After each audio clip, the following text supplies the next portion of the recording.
अस्सलाम वालेकुम नाज़रीन, साइट में भलीकार ऐं अवां सां गॾु नाजिया मीर। बानी पीटीआई जे सिहत वारे मामले ते अख वारे मामले ते स्पेसिफिकली कंहिं बि क़िस्म जी का कोताही का गफ़लत नाहे थी। नाज़रीन, वफ़ाक़ी सरकार वाज़े कयो आहे त हिन मामले ते सियासत थी रही आहे। पाकिस्तान तहरीक इंसाफ़ पारां अॼु राणा सनाउल्लाह साहब ऐवान अंदरि ॻाल्हाईंदे इन ॻाल्हि जी वज़ाहत कई आहे। मुख़्तलिफ़ डेट्स बि ॾिनियूं आहिनि त जेका बानी पीटीआई तरफ़ां अहिड़ी शिकायत साम्हूं आई, उहा शिकायत असांखे जनवरी जे पहिरें हफ़्ते में असांखे मिली। उन खां पोइ 16 जनवरी ते चकास थी, पोइ 19 जनवरी ते मेडिकल टीम पारां ॿीहर चकास कई वई ऐं उन खां पोइ जेल जे डॉक्टर खेनि ड्रॉप्स ॾिना।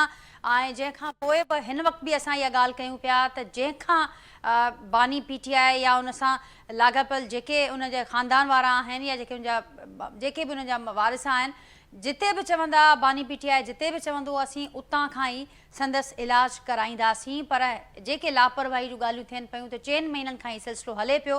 असीं उनखे रद्द कयूं था। हुकूमत कंहिं बि क़िस्म जी इन हवाले सां ज़िम्मेवारी क़बूल करण खां इनकार कयो आहे। नाज़रीन, जेतोणीकि इन रिपोर्ट में इहा ॻाल्हि साम्हूं आई आहे ऐं बैरिस्टर सलमान सफ़दर साहब पारां ॿुधायो वियो त बानी पीटीआई खेनि इहो चयो हो त 3 महीननि खां मथे थी वियो आहे जो हू शिकायत कनि पिया त खेनि अखि में इहो मसइलो आहे। अक्टूबर महीने जो रिपोर्ट अंदरि ज़िक्र थियल आहे, पर हुकूमत ॼाणाए पई त ही अहिड़ी का ॻाल्हि कोन्हे। ऐं हुकूमत जो इहो बि चवणु आहे त जॾहिं पिम्स जे जेके डॉक्टर्स जी टीम जॾहिं बानी जो चेकअप कयो हो त उन वक़्तु बि बानी अखि जे हवाले सां का शिकायत कोन कई हुई।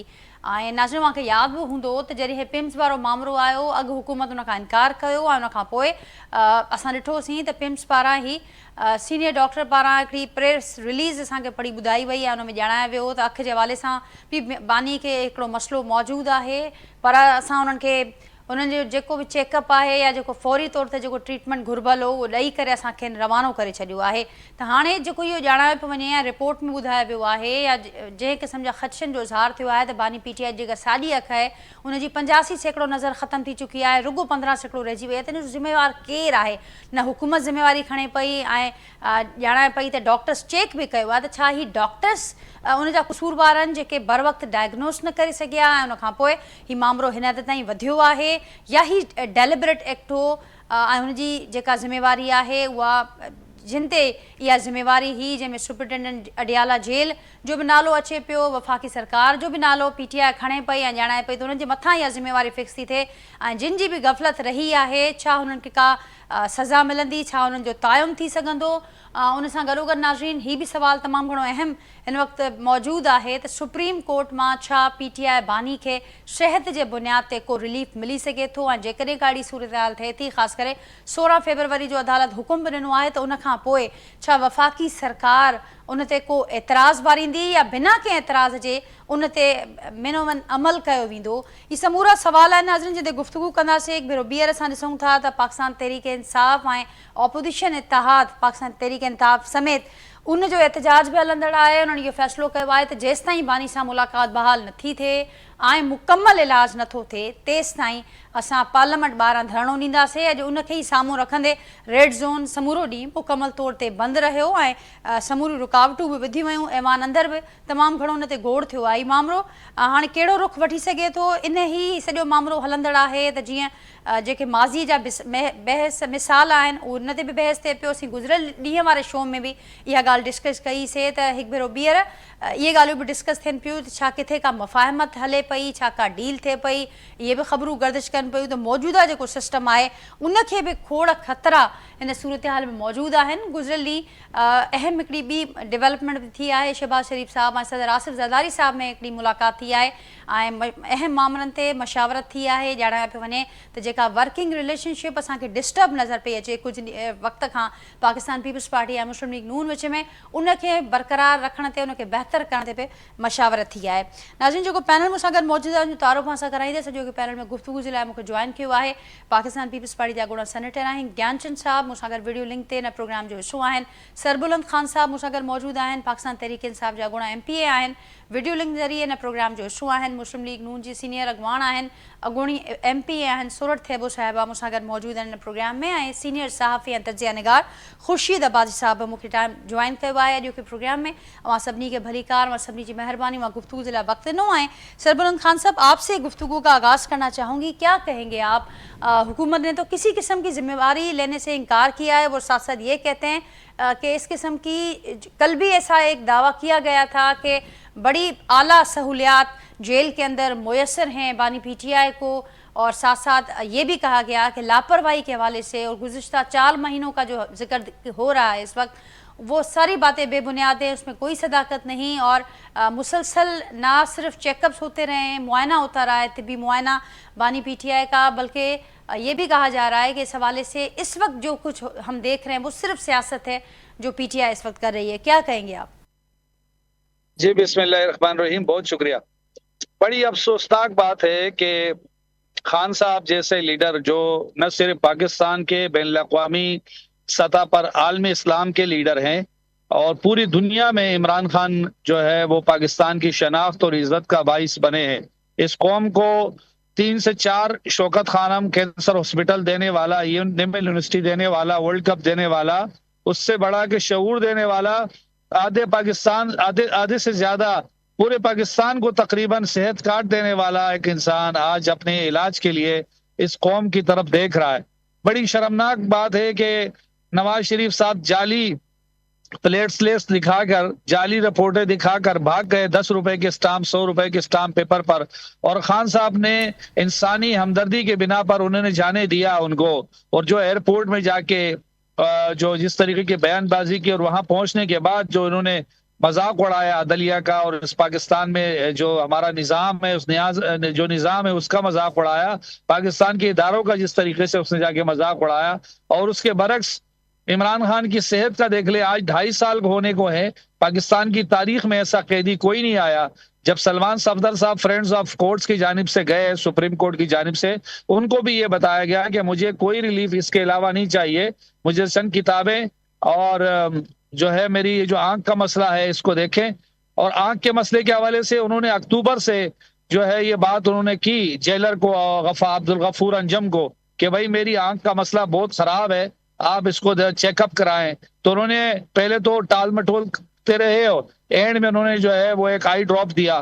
اب اس آئی ڈراپ جو عام طور پہ سوزش کی ہوتی ہے انہوں نے وہ دیا، اور اس سے کیا ہو گیا کہ پاکستان کے عالمی لیڈر، پاکستان کے 80% ووٹ لینے والا، کروڑوں ووٹ لینے والا، آج میں تو کہوں گا سابقہ نہیں موجودہ وزیر اعظم صاحب کو اس طریقے سے اس جو ایک قیدی کو تمام تر جو بنیادی سہولتیں ہیں وہ انہوں نے ان کو نہیں دی، بلکہ اپنے پرائیویٹ جو ہمارے معالج ہے خان صاحب کے، ان تک رسائی بھی نہیں دی. تو یہ ایک بدنیتی کی بنیاد پر حکومت وقت اور ان کے اعلی کار نے جو خان صاحب کی جان کے ساتھ کھیلا ہے، اس کی سزا، اور یہ ناقابل برداشت ہے. پاکستانی لیکن قوم سربلند کا، خان صاحب آپ نے چیک اپ کی بات پاکستانی کی قوم تو کی ریڈ لائن آج ہے عمران خان، جو حکومتی یہ موقف کبھی ہم سامنے آ برداشت رہا نہیں ہے وہ کر بھی سکتے. ضرور آپ نے سنا ہوگا.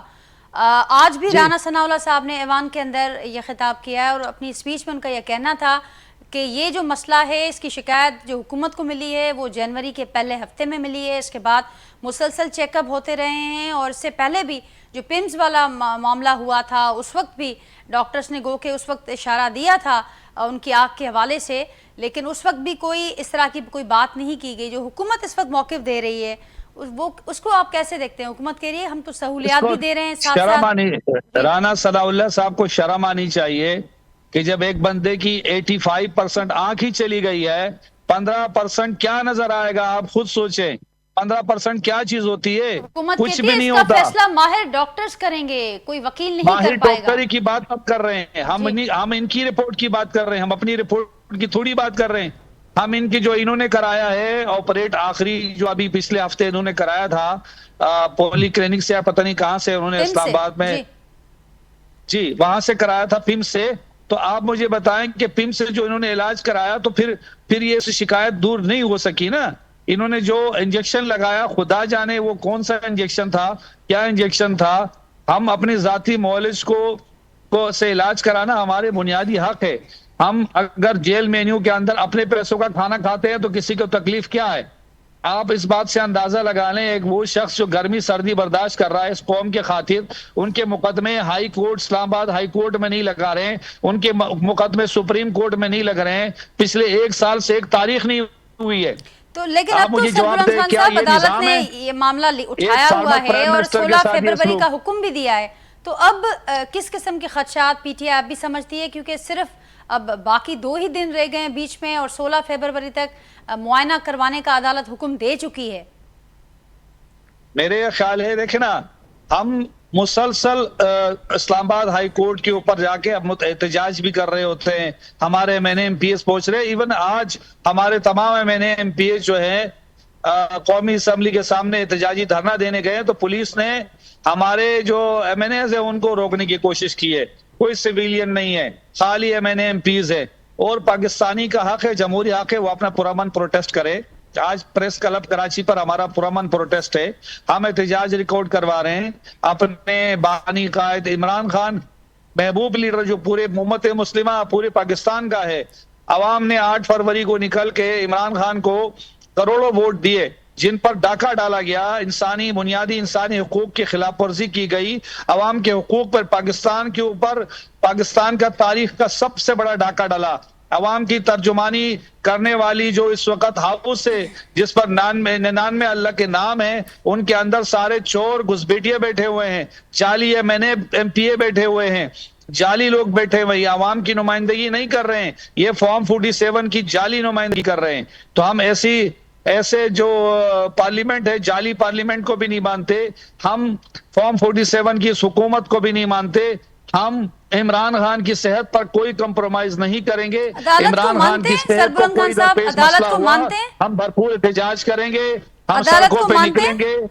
سربلند خان صاحب؟ عدالت کو مانتی ہے ہم پی ٹی آئی؟ 27ویں ترمیم کو نہیں مانتے، ہم 26ویں ترمیم کو نہیں مانتے، ہم ایسی عدالت کے ججز کو نہیں مانتے جو ایک جج اگر فیصلہ کے حق میں نہیں دے 40 سال بعد اس کی ایک لیٹر آتا ہے اور اس کی ڈگری منسوخ کر دی جاتی ہے۔ ہم ایسے نظام کو نہیں مانتا جو جج ایماندار اس کا ٹرانسفر کیا جائے، ہم ایسے جج کو نہیں مانتے جو ڈکٹیشن لے کر فیصلے لکھتا جائے، آئین اور قانون کی جو اسپرٹ ہے اس کے منافی کام کرتے جائے، ہم ایسے دستور کو، ایسے قانون کو، ایسے عدالتوں کو، ایسے نظام کو نہیں مانتے۔ سربلند خان صاحب آپ کی بات کو آگے بڑھاؤں گی، آپ نے میری بات کا جواب نہیں دیا کہ عدالت، آپ نے کہا کہ ہم ایسے دستور کو اور ایسی عدالتوں کو نہیں مانتے، ابھی بھی جو ریلیف ہم نے اب تک دیکھا یا آگے جو ایکسپیکٹ کیا جا رہا ہے وہ عدالتوں سے ہی وہ سلسلہ شروع ہوا ہے، تو اب جو یہ معاملات عدالتی فرنٹ پر چل رہے ہیں ان کو مانتے ہیں آپ؟ دیکھیں نا، یہ جو پورا نیشنل انٹرنیشنل پریشر پڑا ہے تو ایک بندے کی آنکھ ضائع ہو گئی ہے، اور ہم عدالتوں سے اب صرف آنکھ دکھانے کا انصاف مانگے۔ جو بندہ ناحق قید ہے ان کے ساتھ ہم جو ہے وہ زوجہ، ان کی مسز جو ہے وہ ناحق قید ہے، ان کے ساتھ ہمارے دیگر جو اسیران قید ہے، شاہ محمود قریشی ہے، یاسمین راشدہ صاحب خاتون خانہ وہ بھی ہے، ان کو بھی ناحق قید کیا، عمران خان کو بھی ناحق قید کیا۔ سب کو پتا ہے توشہ خانہ کیا ہے، سب کو پتا ہے کہ ابھی توشہ خانے سے کروڑوں روپے کے تحائف لیے زرداری نے اور مریم نے اور نواز شریف نے، ان کو کوئی سزا نہیں ہے، صرف سزا عمران خان کو ہوگی۔ اور کس چیز کی سزا ہوگی اس سے پہلے اس کے ٹھیک، بعد میں لوگوں سربلند نے خان نہیں صاحب لیے۔ آگے بڑھتے ہیں، اور باقی جس قیادت کا آپ نے ذکر کیا وہ بھی سزائیں کاٹ چکے ہیں، اور اس وقت معاملات بھی کچھ اس طرح سے ہی ڈسکس ہوتے تھے۔ گیان چند صاحب عوام ڈیندس سربلند خان صاحب کے وہاں بدو آئیں نہ حکومت ہن وقت ذمہ واری قبول کرے پئی تو کہیں قسم جی کا لاپرواہی اساں جے پاسے جہاں کون تھی آئے، بے پاسے کہاں اپوزیشن جو رد عمل احتجاج اوہاں جے ساموں آئے، چھا چوندو ہاں؟ ॾिसो जेका हुकूमत जी स्टेटमेंट ते खां सवाइ त का स्टेटमेंट मौजूदु कोन्हे। बाक़ी त इल्ज़ाम आहिनि जेके मुख़ालिफ़ धुर जो रहियो आहे सियासत में भॼी कोन्हे को, सिर्फ़ु इहो ई आहे त भई इमरान ख़ान जे जेल मां कढो, इमरान ख़ान जी अखि ख़राबु आहे, इमरान ख़ान जे डॉक्टरनि खे मिलायो, इमरान ख़ान जी फैमिली खे मिलायो, इमरान ख़ान जे MPs MNAs खे मिलायो। इन खां सवाइ त इन्हनि ॿिनि सालनि में जेकी कुझु रहियो ॿी ॻाल्हि त थी ई कोन्हे को। जी ज्ञान चंद साहब जी, ज्ञान चंद साहब मुझे आवाज़ पहुंचे पे वहाँ थे?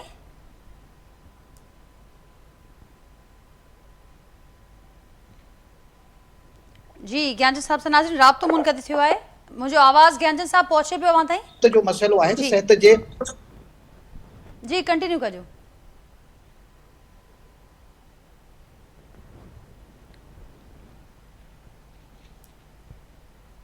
नाज़रीन राब्तो मुनक़िद थियो आहे, कोशिशि कयूं था ज्ञानचंद साहब सां असांजो राब्तो बहाल थिए, उनजे जवाब असां मुकम्मल ॿुधी सघूं। मूंसां गॾु सोरठ थेबू साहिबा बि मौजूदु आहिनि, ख़ुर्शीद अब्बास साहिब बि मौजूदु आहिनि। सोरठ साहिब, मुंहिंजो आवाज़ु पहुचे पियो अवां ताईं? जी जी बिल्कुलु अचे सोरठ साहिब, थो। छा चवंदो अवां? हाणे PTI ॼाणाए पई ऐं ज़ाहिर आहे उहा रिपोर्ट अदालत में पेश थी आहे, अदालत बि हुन ते ॻणतीअ जो इज़हार कयो आहे, फौरी हुकुम ॾिनो आहे त बानी PTI जो मुकम्मल जेको चेकअप आहे अखि जो उहो 16 तारीख़ अॻु करायो वञे, पुटनि सां राब्तो करायो वञे ऐं रिपोर्ट में खोड़ ॿियूं बि शयूं आहिनि।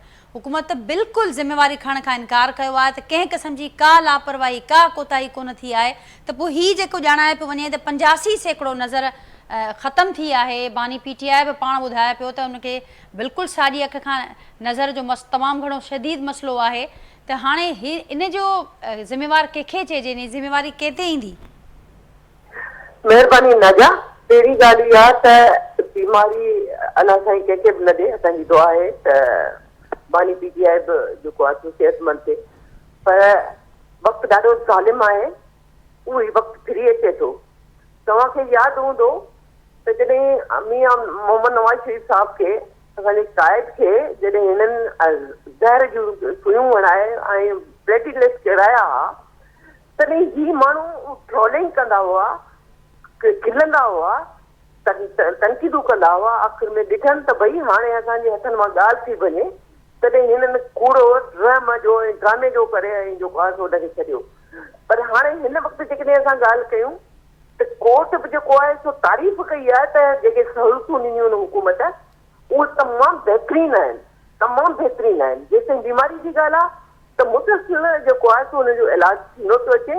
हाणे ही ॻाल्हि इहा आहे त वकील खे जेको आहे हुननि चयो आहे त बाबा हेतिरी बीमारी आहे, हाणे इहो त डॉक्टर कंदा न, डॉक्टर कंदा त बाबा बीमारी केतिरी आहे, छो थी आहे, छाजे करे थी आहे, इहे सभु शयूं। सोरठ साहिब, हुन खां अॻु डॉक्टर्स हिकिड़ी टीम वेठी, जेके तव्हांखे यादि हुजे त पिम्स हॉस्पिटल वारो मामलो जेके पहिरियां हुकूमत इनकार कयो, वरी बाद में तस्दीक कई, उहो ई हिननि जी जेका हिननि जी शिकायत जे करे उन्हनि जेको चयो, पहिरियां त मोहतरमा आली मां चयो त असांजी रेट थी आहे थोरी, उहो ठीकु आहे, तव्हां भली ॾिसी छॾियो जेको हुनजा बयान आहिनि, उन जो थोरी रेट आहे, उन बयान आहे। हलो, उनखे जॾहिं तकलीफ़ जी ॻाल्हि कई त उनखे पिम्स इस्पताल में वठी आहे, हुनजो इलाज बि थियो। हाणे जॾहिं त उते अहिड़ी का ॻाल्हि त साम्हूं कोन आई त 85% साॼी अखि जी नज़र ख़तम थी आहे, बिल्कुलु अहिड़े क़िस्म जी का ॻाल्हि कोन आई हुई। हाणे बि जेकॾहिं तव्हां ॾिसंदो त थोरी जॾहिं डॉक्टर माइनो कंदा, रिपोर्ट्स ईंदियूं त तव्हां सभिनी खे आॾो हूंदो। ठीकु, त पोइ छा सोरठ साहिबा उन वक़्तु उन्हनि डॉक्टर्स ते ज़िम्मेवारी फिक्स कंदी गवर्नमेंट? सॉरी, उन वक़्तु जीअं अवां चयो त अॻु जेको मुआइनो थियो उन में कंहिं क़िस्म जी अहिड़ी क़िस्म जी सूरत हाल जे बारे में डॉक्टरनि निशानदेही न कई, त हाणे जेको 16 फरवरी ताईं डॉक्टर्स जो मुआइनो अदालत जे हुकुम ॾिनो आहे, हाणे जेकॾहिं का अहिड़ी ॻाल्हि साम्हूं अचे थी जेका ॻाल्हि बानी PTI या उनजो वकील करे पियो ऐं उनजी तस्दीक थी थिए, त पोइ छा आहे हुकूमत पोइ हाणे ज़ाहिर आहे पोइ त साबित थी वेंदो त ही कोताही रही आहे ऐं डॉक्टर्स बर वक़्तु या त डायग्नोज न करे सघिया या डेलिबरेट एक्ट। पहिरीं ॻाल्हि मां नथी ईअं सम्झां, पर बीमारी थी सघे थी न, उन्हनि जो इलाजु थींदो न, बीमारी थी सघे थी, उनजो इलाजु थींदो। उहो जेको आहे सो इलाजु, बीमारी कंहिंखे नथी थी सघे, तव्हांजे घर में बि थींदी आहे, असांखे बि थींदी आहे, अलाह हर कंहिंखे जेको आहे ज़मान में रखे। पर हिते गफ़लत जो ज़िक्र थो अचे त उन बीमारी बिल्कुलु थी सघे थी, पर जेका बीमारी शदीद या इन हालत ताईं पहुती आहे, इन स्टेज ताईं पहुती आहे, उन में ॼाणाए पियो वञे त कोताही कई आहे हुकूमत, संजीदा न वरितो आहे। शदीद एॾी शदीद हुजे हा त पिम्स इस्पताल वारा अॻु में ई चवनि हा त हे शदीद आहे, हिनखे वापसि न कयो, हिन जो इलाजु थींदो ई थींदो। मूंखे नथो लॻे त एतिरी शदीद आहे, पर ही जेके जूमा जाफ़रा करण वारा आहिनि, जेके तकरीरूं कनि था, जेके टीवी ते वेही वॾियूं, हाणे तव्हांजे आॾो जेकी वॾी तकरीर आलम इस्लाम जो लीडर फलाणो फलाणो जूमा जाफ़रा करे वञण वारो हिकिड़ो मुजरिम आहे, जंहिं मुल्क जे इदारनि ते हमला कया आहिनि, जंहिं चोरी कई आहे, जंहिं RTS बिहार जेको आहे सो वोट वरिता, उहो कूड़ो वज़ीर आज़म ठहियो, अॼु हू आलम इस्लाम जो कूड़ो थो अचे थो इंटरनेशनल। भई हिननि त जेको आहे ट्रम्प खे घणियूं मिनतूं कयूं, उन त कोन को प्रेशर विधो, हीउ त कोर्ट जो फ़ैसिलो आहे, हुनखे बि इंटरनेशनल प्रेशर था चवनि। हिननि पाण एहतजाज करे ॾिठा, जेके नाकाम हुया, आवाम हिननि सां गॾु आहे कोन को, पर तंहिं हूंदे बि हुकूमत पंहिंजी पूरी ज़िम्मेवारी निभाए पई ऐं निभाईंदी।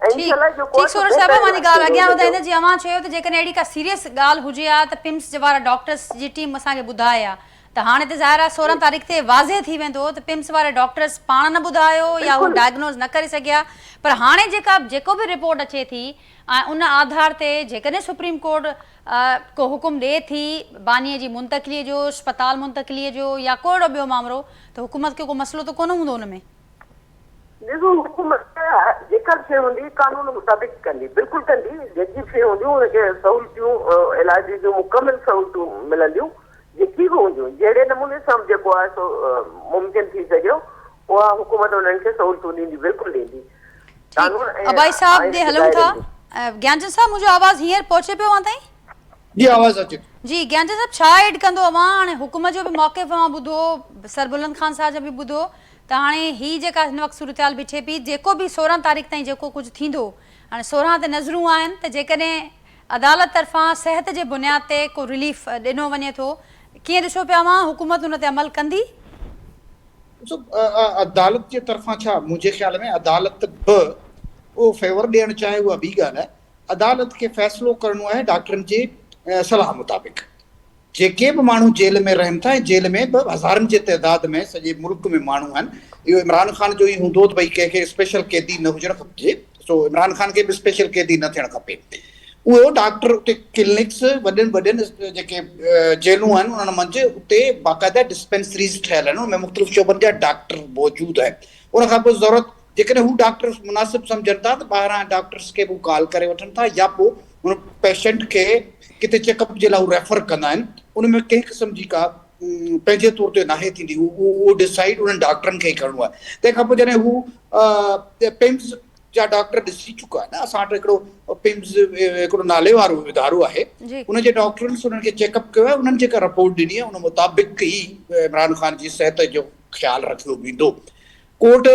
कोर्ट चाहींदी आहे कोर्ट सुठो कयो आहे जो हुन हिकिड़ी डेट ॾिनी आहे त का हुनजे इलाज मुआवज़े में कोताही न थिए पर फ़ैसिलो त वरी बि उन बुनियाद ते थियणो आहे त डॉक्टर छा था सम्झनि यकीनन बीमार त हर को थींदो आहे ऐं इमरान ख़ान जे त उमिरि जे हवाले सां हुनजा अलॻि मसइला यकीनन हूंदा पर उन्हनि जो इलाज ई मुमकिन आहे जेके डॉक्टर ई कंदा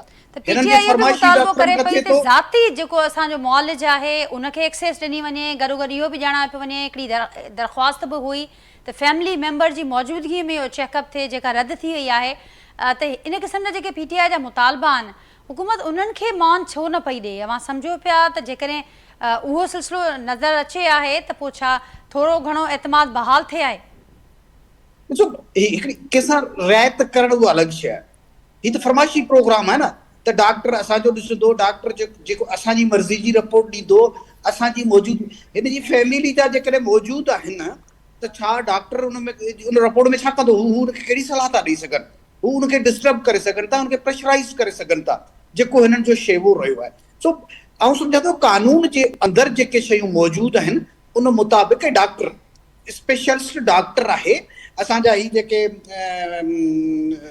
आलम इस्लाम जो अॻुवान हुजे पंहिंजो क्रिकेट जो वर्ल्ड कप खटंदड़ हुजे या केरु बि हुजे पर बीमारी जो इलाज डॉक्टर कंदो कोई एम्पायर अची कोन कंदो कोई पॉपुलर हुजे को वज़ीर आज़म हुजे को अॻूणो वज़ीर आज़म हुजे बीमारियूं उनखे बि थियनि थियूं ऐं उनजो इलाज बि डॉक्टर ई कनि था ऐं हिननि खे ट्रस्ट हुजणु खपे त उन डॉक्टरनि ते डॉक्टर हिकिड़ो मसियाही पेशो आहे उहे सभिनी माण्हुनि खे ॾिसंदा आहिनि सो तंहिं हूंदे बि जेकॾहिं उहे ज़रूरत महसूसु था कनि सुभाणे हुननि जी रेस्पॉन्सिबिलिटी आहे त को बोर्ड थी सघे थो पर फरमाइशी प्रोग्राम ऐं सम्झां थो हीअ न कनि जेकॾहिं फरमाइशी प्रोग्राम आहिनि त पोइ सभिनी कैदियुनि खे पंहिंजे जेके बि आहिनि उन्हनि खे जेके कन्विक्टेड कैदी आहिनि उन्हनि खे बि इहे सहूलियतूं मिलणु खपनि न को कोर्ट उन्हनि खे बि सहूलियत ॾे न कानून ठहे जंहिंजे अंदरि कंहिंखे का बीमारी जी गिला आहे त उनजे लाइ कहिड़ो तरीक़ेकार रखियल आहे उनखां ॿाहिरि त इमरान ख़ान खे बि सहूलियत न मिलणु खपे कानून मुताबिक़ बाक़ी अॻूणो वज़ीर आज़म खां रिआयत थी थिए का मुफ़ाहिमत थी थिए उहा हिकिड़ी अलॻि शइ आहे अदरवाइज़ हू कैदी आहे ऐं कैदी जे लाइ हिकिड़ो बाक़ाइदा कानून ठहियल आहे उते उनजे इलाज जे हवाले सां बि कानून ठहियल आहिनि उनखे जेके सहूलियतूं मिलणियूं आहिनि उनजे हवाले सां बि कानून ठहियल आहिनि ऐं बाक़ी जनरली असां सम्झूं था त सिहत जो हुनजो इशू आहे त गवर्नमेंट खे फ़राख़ दिली ॾेखारे हुनजे खे सिहत जूं सहूलियतूं ॾियणु खपे जी अबाई साहब अवां छा चवंदो 16 फेब्रुवरी ते छा थींदे ॾिसो पिया अदालत 16 तारीख़ जो हुकुम ॾिनो आहे ऐं उन सां गॾोगॾु ज्ञानचंद साहिब ज़िक्र कयो त जेकॾहिं हाणे रिआयत या मफ़ाहमत वारो को मामिलो थिए थो त पोइ उहे अलॻि मामला उनजो बि को इम्कान अव्हांखे नज़र अचे पियो ख़बरूं त खोड़ गर्दिश कनि पियूं माज़ीअ जा मिसाल बि बहस हेठि आहिनि हिन वक़्तु त सिहत जे बुनियाद ते को रिलीफ जो बंदोबस्तु थी सघे थो या थी चुको आहे छा चवंदो आहे तो पहिरीं ॻाल्हि त इहा आहे त कैदी कहिड़ो बि हुजे कचो कैदी पको कैदी सज़ा याफ़्ता या मुलज़िम या मुजरिम ज़िमेदारी जेल इंतज़ामिया जी आहे हुनजे सिहत जे हवाले सां हिकु तसदुद करिणो आहे जीअं साईं चयो त ज़ाहिर आहे हर जेल में क्लिनिक ठहियल आहिनि दवाऊं बि आहिनि उन हिसाब सां त ज़ाहिर उनजो हिकिड़ो पंहिंजो तरीक़ो हूंदो आहे डील करण जो पेशेंट्स खे त असां इहो ॿुधो जंहिं ते डी क्लास मिलियो उहे कैदी जेके आहिनि सो ॿाहिरि अची इस्पताल में दाख़िल थिया ऐं उनजे इस्पताल में स्पेशल वार्ड अलॉट थिया जंहिंमें हू पंहिंजे अहिड़े सां गॾु मिलंदा हुया ऐं जेको आहे सो हर तरह जी हुनखे फैसिलिटी मिली वई ॻाल्हि इहा आहे त हाणे ॾिसो इहा त गवर्नमेंट जी पॉलिसी छा आहे कैदी जी लोयत कहिड़ी आहे ऐं कैदी सां कीअं तब्दील कयो थो वञे हाणे हिन जो हिकिड़ो जिले मुताबिक़ आहे पंहिंजी जाइ ते ऐं यानी अदालत चई चुकी आहे त भई हिनखे तव्हां इलाज जी सहूलियत ॾियो हाणे हिनजे उन खां पोइ जेको आहे सो तारीख़ सां जो आयो मौक़िफ़ सामने त वॾा डॉक्टर जो फ़ैसिलो कंदा असां हुनखे अमल कंदासीं वकीलनि खे असां हिन पैसा ॾियूं अदालत में वकील विया न कोई पैसो ॾियो उहो भई केरु वियो पर हिकिड़ी सिहत जो मामिलो अहिड़ो हूंदो आहे जंहिंखे हिनखे तवजो ॾियणु खपे हिन ज़िमेदारी हुकूमत जी बि थिए थी ऐं जेल इंतज़ामिया बि थिए थी इहे मामला पंहिंजी जाइ ते त ॾिठो वञे त तहरीक इंसाफ़ जे जेको आहे सो मौजूदा गवर्नमेंट खे या एस्टेब्लिशमेंट खे वॾो टफ टाइम एहतियात ॾिया वॾी माण्हू जी असल ॿाहिरि वेठी आहे उहो उतां सोशल मीडिया ते जेको आहे तमामु यानी इम्तियाज़ जेको आहे सो वीडियो रखनि था जंहिंमें सख़्तु तरीन मौक़िफ़ हूंदो आहे हुनजो त उन लिहाज़ सां उन्हनि गवर्नमेंट को कमु न करे सघी आहे कोई मामला हलनि पिया ऐं एहतिजाज त हर सियासी पार्टी करे चुकी आहे जॾहिं नवाज़ शरीफ़ जेल वियो त हुननि एहतियाज कया ऐं वरी जॾहिं ॿाहिरि विया त वरी हाणे हे एहतियाज कनि पिया पीपुल्स पार्टी असांजे साम्हूं एमआरई तहरीक वॾे अंदाज़ सां हलाए चुकी हुन अॻ में भुट्टो साहिब जे ख़िलाफ़ जेका नवसितानी तहरीक ॾी उहा पंहिंजी जाइ ते तहरीकूं त हलनि थियूं ऐं मां सम्झां तहरीक हलाइण में तहरीक इंसाफ़ वारा मुख़्तलिफ़ ॿियनि सियासी पार्टियुनि जे मुक़ाबले में हाणे उहा त पंहिंजी जाइ ते नज़र अचे पई जेको इख़्तियार थींदो गवर्नमेंट को रिएक्शन थो थिए ॻाल्हि नंढी इहा आहे त भई हिकिड़े हुनखे तव्हां डॉक्टर खे ॾिसे सघो था या हुनजो फैमिली जेके बि असांजा सियासतदान था ॾिसो हुननि जी नंढपण खां वठी जमानी खां पढ़ा था जेका हुन ख़ानदानी डॉक्टर हुनजो इलाजु कंदा तॾहिं शुरू खां पुछंदा त इलाजु कीअं थींदो छा थींदो हिकिड़ो डॉक्टर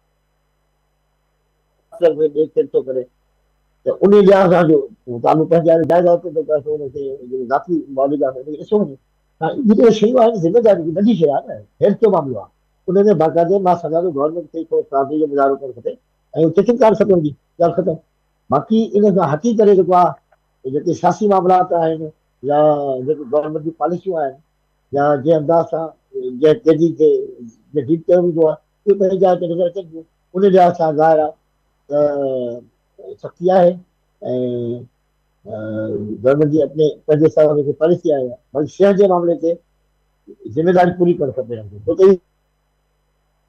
त जेको बि कैदी वञे जेल में उहा उनजी इंतज़ामिया जी गवर्नमेंट जी ऐं उन जेलर जी ज़िमेदारी थी वञे थी ऐं असां वटि ॾिसो न केतिरा केस थियनि था के माण्हू जेल में मरी था वञनि तहक़ीक़ातूं थियनि थियूं हुनखे कोन्ह को मतिलबु साबित न थियो आहे त को कंहिं जेलर खे सज़ा मिली हुजे या कंहिं जेल जे डॉक्टर ते जेको आहे इल्ज़ाम लॻो हुजे त मामला हली अॻिते थी था वञनि मामला ख़तमु थी था वञनि तंहिंजे करे हीउ जेको मामिलो आहे मां सम्झां थो हुनखे गवर्नमेंट खे थोरो क्रांति जो मुज़ाहिरो करणु खपे ऐं चए थो हिकिड़ो साबिक़ वज़ीर आज़म आहे ऐं जंहिं अंदाज़ सां थियो या हाणे जेकॾहिं एंटी जेके पार्टियूं अगरि आयूं आहिनि उनखे घटि में घटि इन घटि में घटि सिहत जे मामले ते पॉलिसी चेंज करणु खपे। सरबुलंद खान साहब आपकी तरफ आऊंगी आप मेरी आवाज़ सुन रहे हैं जी सरबुलंद खान साहब आप हमारे साथ मौजूद हैं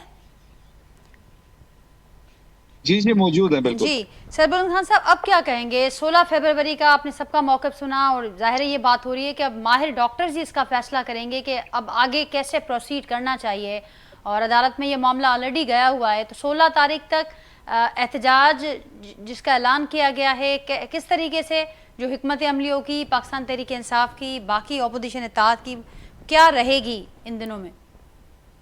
जी एग्जैक्टली 16 तारीख तक कहा है चीफ साहब ने। तो खान साहब का जो ज़ाती मुआलिज है उनसे उनके टेस्ट वगैरह करा के इस बात की तशख़ीस करनी है कि उनकी कंडीशन क्या है। आया कंडीशन ऐसी है कि यहीं पे ट्रीटमेंट हो सकती है, या आया उनको किसी अच्छे हॉस्पिटल शिफ्ट करना है, और उनका इलाज जो है वो किस तरह होगा, कौन से हॉस्पिटल में होगा, क्या होगा, ज़ाती मौलिज के मुआयने के बाद ही पता चलेगा। हमें इस वक्त फिक्र है कि पाकिस्तान के सबसे बड़े लीडर हैं जो सिंधी, बलोची और पख्तून, पंजाबी, सराइकी, गिलगिती, यानी कि हर एक इकाई का लीडर है। इमरान खान फेडरेशन की अलामत है। ऐसे लीडर सदियों में पैदा होते हैं। पाकिस्तान की बहुत बड़ी खुशकिस्मती है कि इस वक्त पाकिस्तान के सबसे मशहूर, सबसे पॉपुलर लीडर हैं। तो ऐसे लीडर को ज़ाया करना ऐसा है कि हम अपने पूरे पाकिस्तान की जो उम्मीदें हैं उनको हम ज़ाया करें। तो हम ऐसे लीडर को ज़ाया नहीं होने देंगे।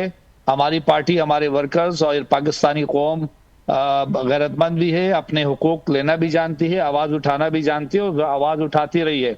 हमारे पिछले दिनों हमारा एक 8 फरवरी की पुरअमन कॉल पर 31 जनवरी से उन्होंने एक क्रैकडाउन शुरू किया पीपल्स पार्टी ने सिंध में। मैं सिंध की बात करूंगा, ऑल और पूरे कराची में ये सिलसिला हुआ।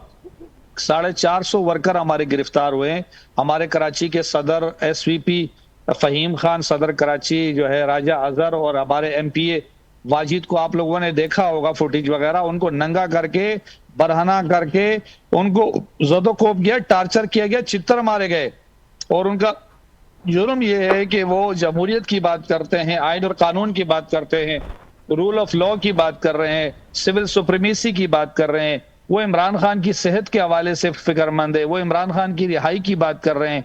वो 27वीं और 26वीं तरमीम के हवाले से बात कर रहे हैं, अपनी राय का इजहार कर रहे हैं, जो हमें आइन और कानून ने इजाजत दी है उसके अंदर रहते वो प्रोटेस्ट कर रहे हैं। वो पाकिस्तान जिंदाबाद कहते हैं, उसे उन चीजों की सजा दी गई है। तो ये बड़ी अफसोसनाक एक सिचुएशन है। ये अनअनाउंस मार्शल्लाह पाकिस्तान में इस वक्त लगा हुआ है PTI के लिए। और हमारे अभी इस वक्त इत्तेहादी हैं महमूद खान अचकजई साहब, राजा रासिर अब्बास साहब, और अपना अताउल्लाह मेंगल साहब, और जुबैर खान साहब, और दीगर हमारे जो दोस्त हैं वो भी हमारे साथ हैं इंशाअल्लाह ताला। और पाकिस्तान तहरीक इंसाफ चूंकि अवामी जमात है और स्ट्रीट पावर अदालतों में भी हम मौजूद हैं, और अवामी अदालत में भी हम जा रहे हैं। अपनी जदोजहद जारी रखेंगे सिविल सुप्रीमेसी के लिए और कानून की हुक्मरानी के लिए। इंशाल्लाह इससे पीछे नहीं हटेंगे। खान साहब को जब तक हमें मुतमईन नहीं करते, पाकिस्तानी अवाम और कौम को मुतमईन नहीं करते, हम अपना प्रोटेस्ट जारी रखेंगे, चाहे कौमी असम्बली की सतह पे हो, सूबाई असम्बली की सतह पर हो, या जो है अवामी अदालत में हो। इंशाअल्लाह ताला हम हर अदालतों में जाएंगे और खान साहब का, इस कौम का, इस मुल्क का और आइन और कानून की पासदारी का और जो हमारा मैंडेट छीना गया है उसकी जंग हम इंशाल्लाह भरपूर तरीके से लड़ेंगे। सरबुलंद साहब, आपका पॉइंट आ गया। और फिर आपने कहा कि जो हमारे जदोजहद है वो जारी रहेगी। क्या वो जदोजहद ऐसे ही जारी रहेगी जो हमें इस वक्त सूरत हाल नज़र आ रही है? उस पर भी बात होगी। सूरज साहब क्या छा चवंदो, मां कुछ रिस्पॉन्ड कंदो सरबुलंद खान सम्झ में, जिसानी असां मुतमइन नथा थियूं तेसि ताईं बानी जी सेहत के वठी करे, मामरनि खे वठी करे, तेसि ताईं असीं अवामी सतह ते बि ऐवाननि अंदरि बि एहतजाज खे जारी रखंदासीं। नाजा एहतजाज त हिननि करे चुकिया आहिनि। एहतजाज धरना, पहिरियों एहतजाज, आख़िरी एहतजाज, रफ़ा आख़िरी एहतजाज, भई हाणे एहतजाज 8 तारीख़ ते बि करे ॾिठो। अवाम त हिननि सां आहे ई कोन, अवाम हिननि सां आहे कोन। हाणे बि जेको शौक़ु पूरो करणो अथनि भली कनि। हिकिड़ो कानून ऐं आइन जे दायरे में रही करे जेकॾहिं एहतजाज कनि था त इहो भले कनि, पर हिननि खे छा आहे त फितनो हूंदो आहे, कूड़ हूंदा आहिनि, झाड़ू हूंदियूं आहिनि, वॾियूं ॻाल्हियूं कंदा आहिनि। जीअं पहिरियां बि इहा ॻाल्हि लाई वई या इंडिया टीवी खे इंटरव्यू ॾिना विया त ख़ुदा न ख़ास्ता जेको आहे बानी पीटीआई गुज़ारे वियो आहे, ईअं थियो आहे, उहो थियो आहे। सो अहिड़नि ख़बरुनि सां कुझु कोन थींदो। भली जेको वणे सो कनि, पर जमहूरी तरीक़े सां, आइन तरीक़े सां जेको करिणो आहे सो कनि। पर मूंखे नथो लॻे त हिननि वटि को अवाम वोट ॾिनी आहे। इहा त तव्हां पाण बि ॾिठो आहे 8 तारीख़ ते सॼो मुल्क ॿियो त परे थियो, जे सूबे में हिननि जी हुकूमत आहे पिशावर में, उते ई कोन करे सघिया त ही पार्टी उहा आहे जंहिंखे पंहिंजी पार्टी जे अंदरि जेको आहे सो अपोजिशन लीडर कोन्हे को, जंहिंखे पार्टी जे अंदरि जेको आहे पंहिंजो ॿियो कोन्हे, ॿियनि जे हवाले पार्टियूं करे छॾियूं। तो हाणे उहे वॾियूं ॻाल्हियूं कनि, अहिड़े ॻाल्हियूं कनि जेके अल ट्रस्ट जा, क़ादिर ट्रस्ट जा जेको आहे सो अरबे रुपया जेके मां सम्झंदी सिंध जा आहिनि, उहे जेको आहे सो हड़प कराए छॾिया मलिक रियाज़ खां। जेको आहे सो मोहतरमा जेको आहे पीड़नी जे जेको आहे सो प्लॉट वठी ऐं जेको आहे सो यूनिवर्सिटियूं ठाराए। तो ही ॻाल्हियूं कहिड़ियूं था कनि जेके भले कनि। अॻे जेको आहे सो हू गो मैदान जमहूरी तरीक़ो आहे, भली अचनि, पर हिकु बहितरीन तरीक़े सां करणु खपे। फितनो करणु हिननि खे न ॾिनो वेंदो।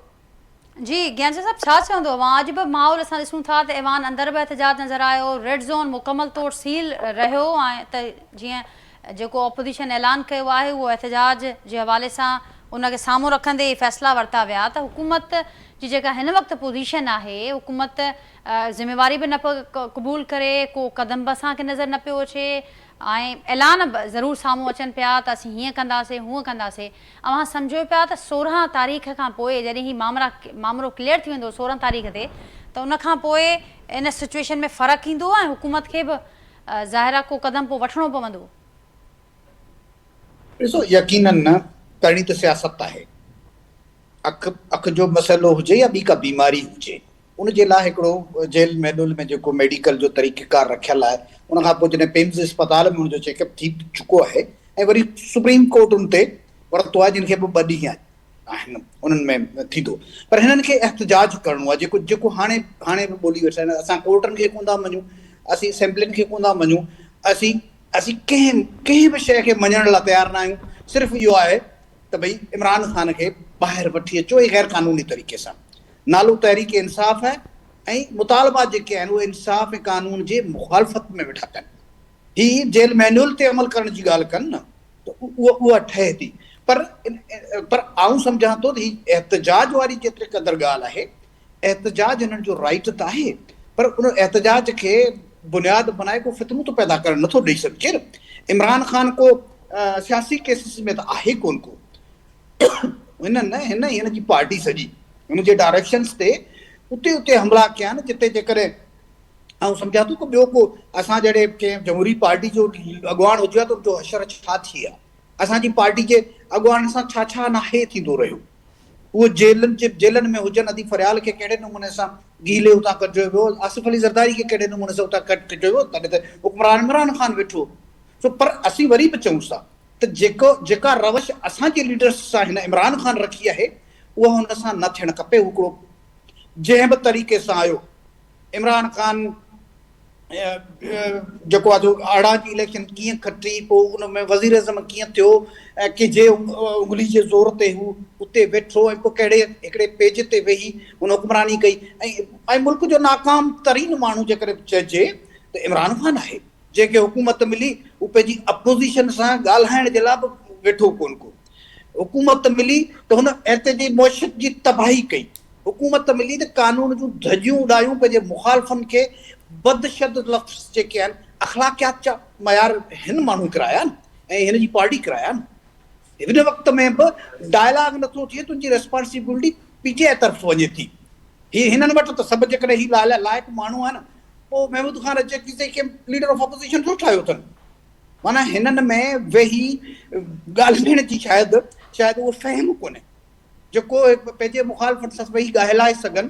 उहो हिन जे लीडर जी तरबियत आहे न, जेको प्राइम मिनिस्टर तौरु पंहिंजे अपोज़िशन लीडर खे हथ मिलाइण लाइ तयारु न हो, जेको मुख़्तलिफ़ नेशनल इंट्रस्ट जे मामलनि ते जेके ब्रीफिंग्स थियूं उन्हनि में वेही ब्रीफिंग्स में अपोज़िशन सां गॾु न वेठो। छा इन क़िस्म जो हिकिड़ो अनापरस्त माण्हू कोई लीडर थी सघे थो? हू ठीक ज- पर ज्ञानेश साहब हर- जी हर अवां बि मामले फरमायो ते ऐं उन खां अॻु जी सोरठ सूरत- साहिबा बि ज़िक्र कयो त माज़ीअ में इहो अफ़सोसनाक रवेश असीं ॾिठीसीं त सिहत जा मामला जॾहिं साम्हूं आया त पोइ उन्हनि खे डील सां बि जोड़ियो वियो, मफ़ाहिमत सां बि जोड़ियो वियो ऐं उन्हनि मामलनि सां जोड़ियो वियो। पर हिन वक़्तु बि त PTI बि अहिड़े ख़दशनि जो इज़हार बि करे पई ऐं तरदीद बि करे पई त इन क़िस्म जो को मामिलो कोन्हे।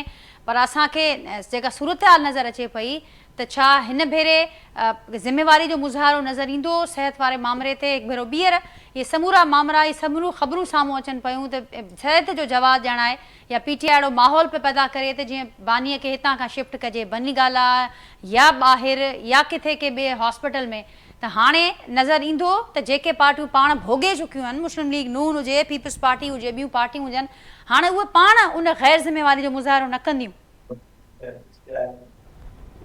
ॾिसो मुंहिंजी नज़र में त सिहत जे मामले ते जेकॾहिं हुनखां को बि इशू आहे त हुनखे मुकमल सिहत जूं फैसिलिटीज़ मिलणु खपनि, इन में को शक कोन्हे को। अॼु इमरान ख़ान वेठो आहे या ॿिया बि जेके क़ैदी आहिनि उन्हनि खे जेके सिहत जूं सहूलियतूं नथियूं मिलनि बैड गवर्नेंस जे करे या के करप्शन जे करे जेके बि आहे, त उन्हनि खे बि क़ैद में उन्हनि खे उहे सहूलियतूं मिलणु खपनि। इमरान ख़ान खे उनखां बहितर मिलणु खपनि, छा हिकिड़ी पार्टी जो अॻुवाण आहे ऐं अॻूणो वज़ीर आज़म आहे, उनजी शिकायत बि न अचणु खपे। पर तव्हां इस्पताल में वेही सपोज़ जेकॾहिं इस्पताल थो अचे त छा ही उहो तमाशो न कंदा? जी हू जेल में वेठो आहे, उनखे सभु सहूलियतूं मौजूदु आहिनि, उनजे बावजूदि रोज़ जेल जे गेट ते किथे न किथे धरणो थो लॻे। ही जेके मिनी मार्शला था चवनि, मार्शला हुन ॾिठियूं किथे आहिनि? मार्शलाउनि में छा थींदो उहो जेकॾहिं पीपल्स पार्टी वारनि खे दोस्तनि सां वेहनि त कोड़ो लॻंदो आहे त दर्द कीअं थींदो आहे, रत कीअं निकिरंदो आहे। जेकॾहिं के तव्हांजा लीडर्स फांसियुनि ते चढ़नि था त उनजो दर्द कीअं हूंदो आहे। जॾहिं पाण वटि जीअं मोरे में दादू में घाटीअड़ा पुट ढोल खुसा, उते कीअं बमबारियूं थियूं, कीअं माण्हू ते गोलियूं वसायूं, उहे ॾींहं त हिननि ॾिठा ई कोन्हे। ही उहा तारीख़ पढ़नि ई नथा। हिननि खे सभु सहूलियतूं आहिनि, एहतजाज बि कनि, गोड़ बि कनि, फितना बि कनि, पोइ बि जेल में हिननि खे स्पेशल फैसिलिटीज़ खपनि। असां उनजे फेवर में आहियां त स्पेशल फैसिलिटीज़ ॾिनियूं वञनि, पर हिननि खे इहो यादि कराइणु ज़रूरी आहे त मार्शलाऊं छा थींदियूं आहिनि, जमहूरी हुकूमतूं छा हूंदियूं आहिनि। ठीक जी अबाई पीपल्स साहब पार्टी जी पीपल्स पार्टी मुकमल कजो। हुकूमत सां इतादी आहे। पीपल्स पार्टी कंहिं बि सूरत में हिन हुकूमत खे बि इहो अलो कोन कंदी त सिहत जे मामलनि ते का सियासत थिए। सिहत जे मामले ते का सियासत थिए। जी अबाई साहब छा ॾिसो पिया हाणे नतीजो निकिरंदे इन समूरी एक्सरसाइज जेका हिन वक़्तु असांखे नज़र अचे पई, ऐं हिकु भेरो ॿीहर जीअं अवां जे आॾो उहो सुवालु रखंदसि, तव्हां ॾिसो पिया त हाणे मफ़ाहमत जूं डील जूं ख़बरूं तमामु घणियूं गरम आहिनि सिहत जे वारे मामले ते। माज़ीअ में बि असांखे वटि अहिड़ा मिसाल मौजूदु आहिनि, हिन भेरे छा थींदे अवां ॾिसो पिया? बिल्कुलु इहा सही ॻाल्हि आहे, जेके मफ़ाहमत डील सां सारे मामला हलाइनि शुरू खां हूंदा आहे, पर हिन दफ़ो मां ॾिसां थो कोई शयूं जी तहरीक इंसाफ़ वारा हिकु दफ़ो वरी तयारियुनि में आहिनि त हू का मूवमेंट हलाइनि ऐं को एहतियात कनि। हिते एहतियात जी जेका सियासत आहे पुराणी आहे, शुरू खां हलंदी आई आहे ऐं हर को स्ट्रिक्ट पावर जो मुज़ाहिरो कंदो आहे ऐं उहो ॿुधाईंदो आहे त भई असां हेॾो पावर आहे, असां कंहिं न कंहिं तरीक़े सां तव्हांखे बजाए सघूं था। त इन सां पहिरियों मां हैरान कंदा त हुनजो साबिक़ वज़ीर आला बलूचिस्तान जो मौक़िफ़ साम्हूं आयो त डॉक्टर मालिक बलोच जो त सियासतदान खे अहमियत ॾी वञे मुल्क जी सियासत में या रियासत जेका आहे उनखे अहमियत ॾिए। भई मुल्क में जमहूरियत आहे वॾे अरसे खां ऐं सियासतदान खे मौक़ा मिलनि था, अचनि था, हुकूमत में जोशो थियनि था, सभु कुझु कनि था। पर ॻाल्हि इहा आहे त हर को पंहिंजे जेके कुझु सियासी पार्टियूं पंहिंजे मफ़ादनि खे साम्हूं रखनि थियूं ऐं उनजे मफ़ादनि में का घटि अचे थी फौरी तौर ते स्ट्रिक्ट पावर या एहतियात कान थी थियनि।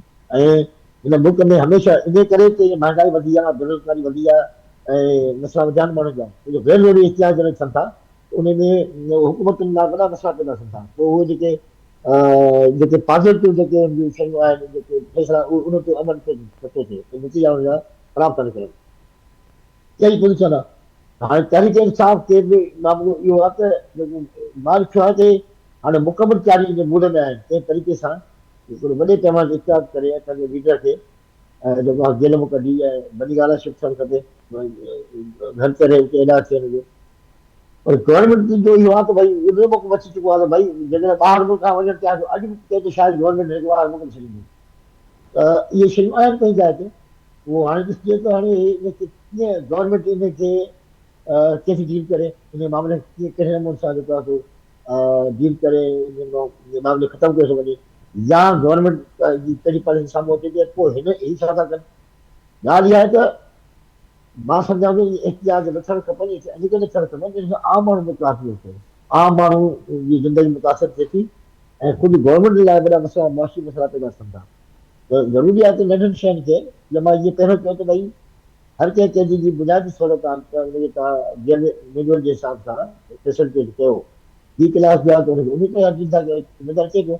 हिन मामले खे बिल्कुलु बहितर तरीक़े सां सिहत जे बुनियादुनि ते ॾिठो वञे ऐं हल कयो वञे ऐं हुनखे मुकमल कयो वञे। छो त हिननि जी कोशिशि इहा आहे तरीक़े सां जो त माण्हुनि खे मिसगाइड कनि या अपने खे कारकुननि जे आॾो जेके गांव में कनि था त भई कंहिंजी त आहे करे सही ऐं उन खे जेका फैसिलिटी नथो ॾिनी वञे त तंहिंजे करे मामला गड़बड़ थी सघनि। तंहिंजे करे कारकुन जेको यकीननि हर पार्टी जो कारकुन पंहिंजे लीडर सां मोहबत करे थो ऐं हुनजे लाइ सड़कुनि ते निकिरे थो। तंहिंजे करे इन मामले खे मां सम्झां थो इनखे इशू न ठाहियो वञे, इहो शहर जो मामलो आहे, शहर जो डील करे वञे, हिते मामलो ख़तमु थी वञे। ठीकु भाई साहब, वॾी महिरबानी मुंहिंजी। ज्ञानचंद साहब, सरबुलंद खान साहब, सोरठ थेबू साहिबा नाज़रीन, गुफ़्तगू उहा ॿुधी ऐं जेका ॻाल्हि थी त ज़ाहिर आहे एतिजाज जेका ख़ासि करे मुल्क जी सूरत हाल आहे कंहिंजे मफ़ाद में कोन्हे, हक़ ज़रूरु आहे पर मफ़ाद में कोन्हे मुल्क जे क़ौम जे। ऐं जेका ॻाल्हि हिते थी त जेको जहिड़ो इशू आहे या जेको जहिड़ो इशू जेतिरी उनजी अहमियत आहे उनखे उन तरीक़े सां ई डील करण जी ज़रूरत आहे। जेकॾहिं हुकूमत इहो महसूसु करे पई त इन मामलनि ते सियासत थिए पई ऐं अञा वधीक उनखे एक्सप्लॉइट करे सघिजे थो त उनखे डील करण जा तरीक़ा बि मौजूदु आहिनि। ॾिसूं त ऑपोज़िशन कहिड़ी स्ट्रेटेजी तयारु करे थी ईंदड़ ॾींहंनि में ऐं हुकूमत जो छा मौक़िफ़ हुजे थो, छा रद्द-ए-अमल ऐं स्ट्रेटेजी हूंदी। ख़ासि करे 16 फेबरवरी वारो जेको ॾींहुं हूंदो तमामु घणो अहम हूंदो ऐं उन ॾींहं ते फ़ैसिलो थींदो त वधीक बानी PTI जी सिहत खे वठी करे छा डॉक्टर्स ॿुधाइनि था, उनखां पोइ सुप्रीम कोर्ट छा हुन हवाले सां हुकुम ॾिए थी। नाज़रीन, पंहिंजे फीडबैक असांखे ज़रूरु आगाह कजो। वरी हाणे सूमरु ॾिहाड़े मां सां मुलाक़ात थींदी, तेसिताईं ॾींदा इजाज़त। अल्लाह हाफ़िज़।